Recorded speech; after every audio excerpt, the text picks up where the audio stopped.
Hello, Chef here. So on the cutting board, I've got this massive ham. Look at this thing, it's huge. This is a bone-in, let's see what we got here. This is a shank portion bone-in ham, and it has been cured really nice. Needs to be heated up and cooked, and to make your ham really good and really tender, I suggest that you use a Dutch oven. So here's my Dutch oven. This is a big one. This is like a 7-quart, I think. It's huge. So I take the lid off, drop the ham in there. Doesn't fit. It's way too big. What do?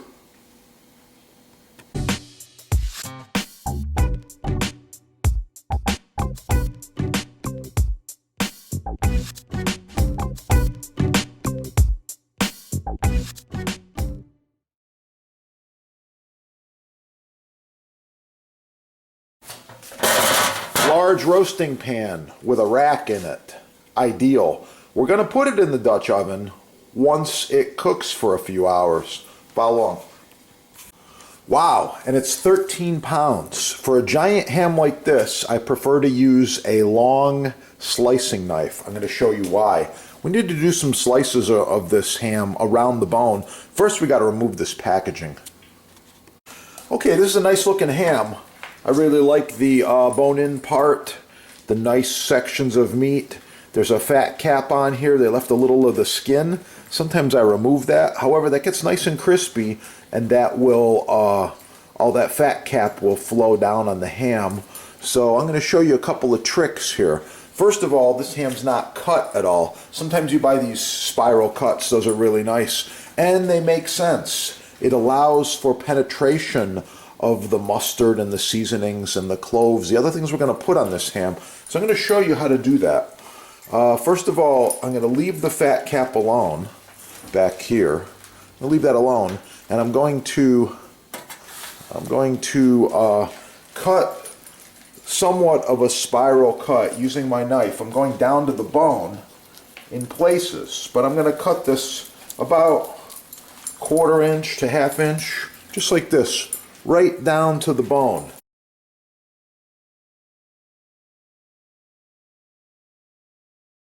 Okay, the first thing I'm going to do is put some Cajun spice all over this ham.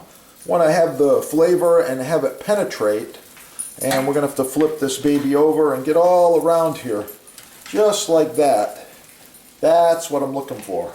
Next step, I'm going to be putting mustard. I've got 2 kinds of mustard here. I got a Dijon and I got a mustard from Poland. Anything that's French, Polish, good stuff. So this mustard's going to get put on just like this. Oh yeah. A nice mustard crust going on this ham. I like it. I'm using a lot of it, so I'm going to rinse the jar out as well. Dijon.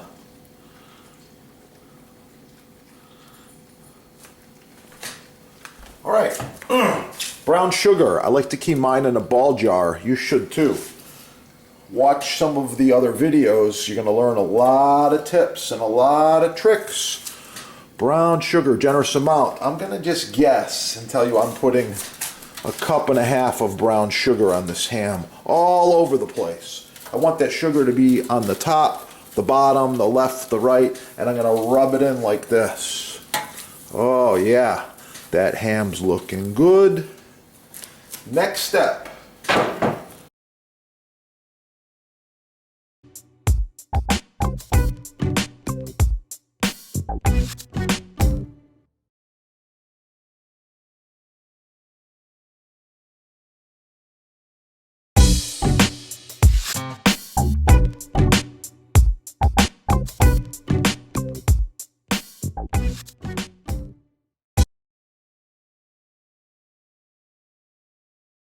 Cloves. I'm going to use about a dozen cloves on this ham, and I like to put them in various spots. I'll put one up here like this. You poke it right in.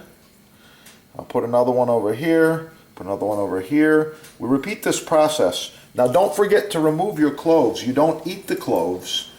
Once the flavor is released into the ham, the cloves get discarded before carving.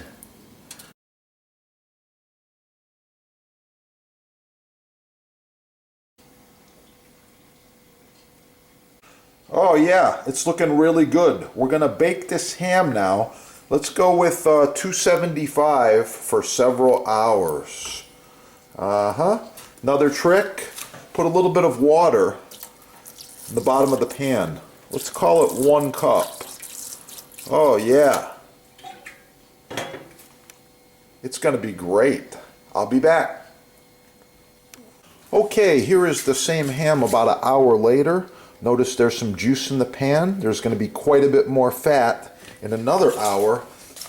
Chef's secret ingredient. What do we got here?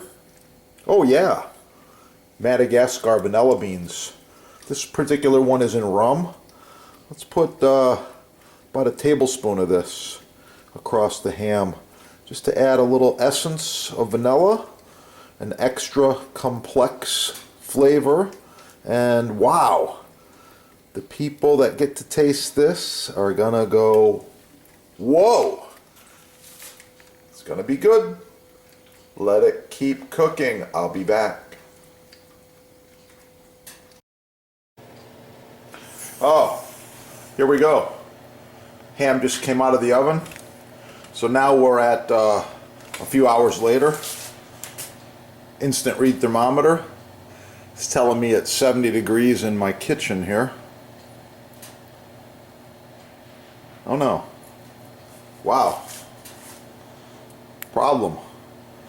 It's telling me 100 degrees. I need to calibrate. Be right back. So it actually is 70 degrees in this kitchen. There's a nut on the back of this commercial professional thermometer, and you turn the nut. I want to get this nut down to dial down to 70 degrees by turning the nut. That's the correct temperature right now, okay? If you need one of these, check out your sponsor. They got them. This is commercial grade. It's NSF certified. Usually they're made in America. This is the good stuff. The sponsor has the good stuff, not the junk. You can buy the junk from the mass merchants. Anyway, let's go in here close to the bone, see where we're at. Ham's looking really, really good. It's not done. I just want to check it though.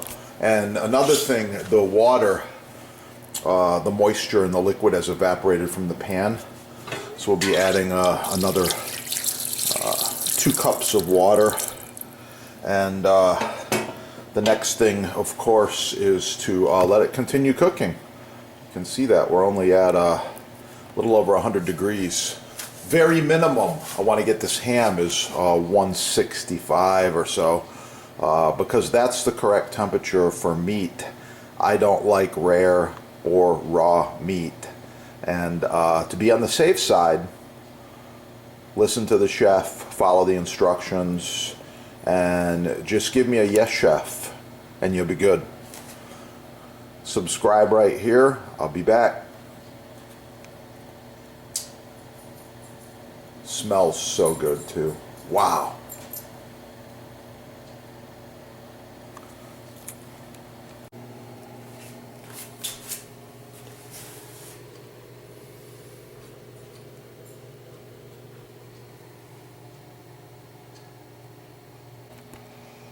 Okay, now we're going to try to see if this ham fits in this Dutch oven here. It's going to be tight. It's shrunk down now. It might fit. Let's see. Yeah, that's looking good. Some of the juice is right over the top. Oh yeah. Ready to reheat it.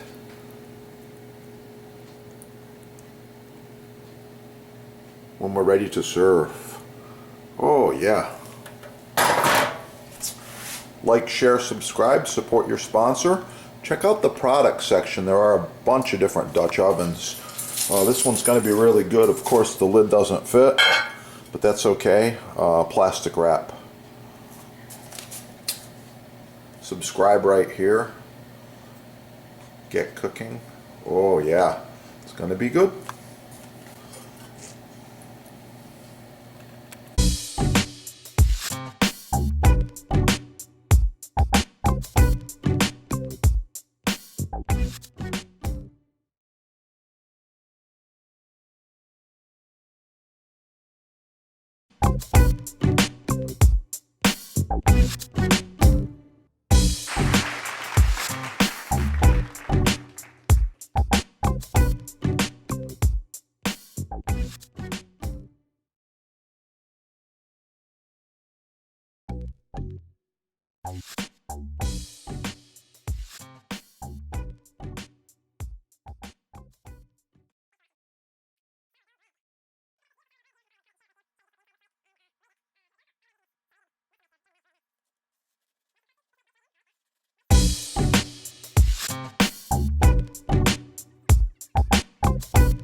That's how he likes it. Please like, share, subscribe. Follow us right down there. Oh yeah, it's gonna be good.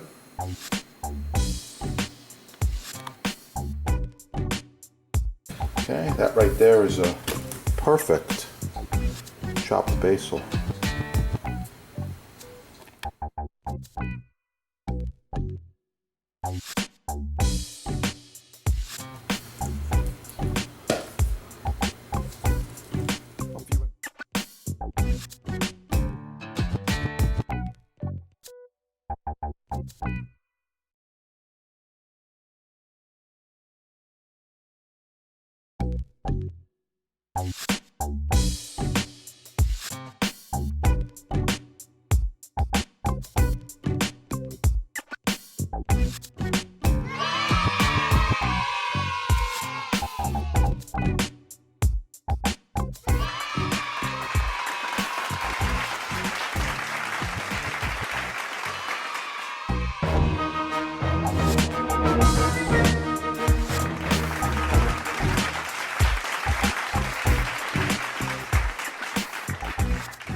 In one of the kitchens with one of these cutting boards, and almost every week or bi-weekly, people ask me, Chef, how do you clean that cutting board? So that's what I'm gonna touch on here right now.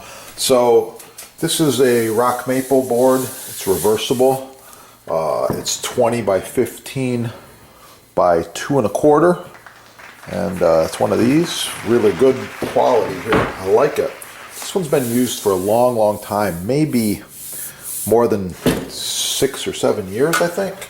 So as it gets dirty, we're using the bench scraper to scrape it off, just like this. Any residue that's left, you can just put on a paper towel and you can see it right there. Okay, towel dry it, that's good. All right.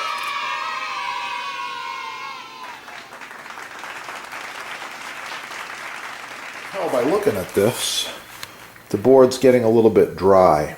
It's ready for an application of mystery oil. There's another product, a little thicker, that has a little more beeswax. That's the board cream. Good stuff. Shake it up. I've got more tricks. Watch some of the other videos. More tricks with this too. We shake it up. We put it on in a swirling motion like this. Plastic bag.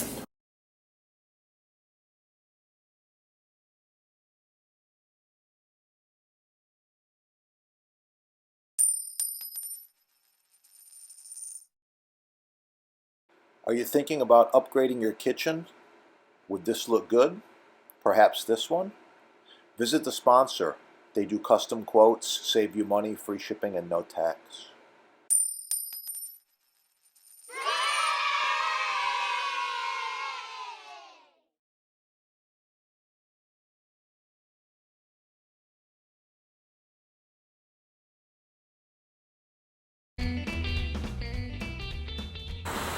So this one's kind of dried out. The surface is crying, oil me please, oil me please. And this one's fresh and ready to go. So that's the difference. You can see it right there. I highly recommend you get the mystery oil and or the board cream. You just apply it like this, little circular motion. Yeah. I prefer to use a plastic bag. I'm just gonna put it on like this. Oh yeah. Yeah. It's looking good already. And this block has given me years and years of cutting, chopping pleasure. Primarily this one's used for serving fruits and cheese. You can see it sucking up the oil. Yeah, the oil protects it, it penetrates into the wood, and it makes it last for many, many more years. Looking really good now, yeah. The other side, same deal. It's crying for some oil. Oh, let's give it the oil. There we go. Okay, the oil is on there. Circular motion, let it penetrate. Doesn't take very long, a little effort, but this maintenance is very, very important. So if you need to score the oil, if you need to order the butcher block, I highly recommend you visit your sponsor. They have about 50 years of combined experience in butcher block, and wow, it's the good stuff. And get cooking again. It's awesome. If you need any of these, check out your sponsor. They've got every size and shape, custom, everything imaginable in butcher block. Not just these big ones, but smaller cutting boards as well. Quite often, we're using these boards throughout food service, catering, parties. This one here is edge grain. It's also been cut on for about 10 years. And these come in a whole bunch of different sizes. Really, really nice. Get the good stuff the first time. These are made in America. You get a 1-year warranty. It's the best you can buy. Get the good stuff the first time. Forget all the garbage, the cheap stuff the mass merchants are trying to push on you. Get cooking and have a great day. Oh yeah, it's gonna be good.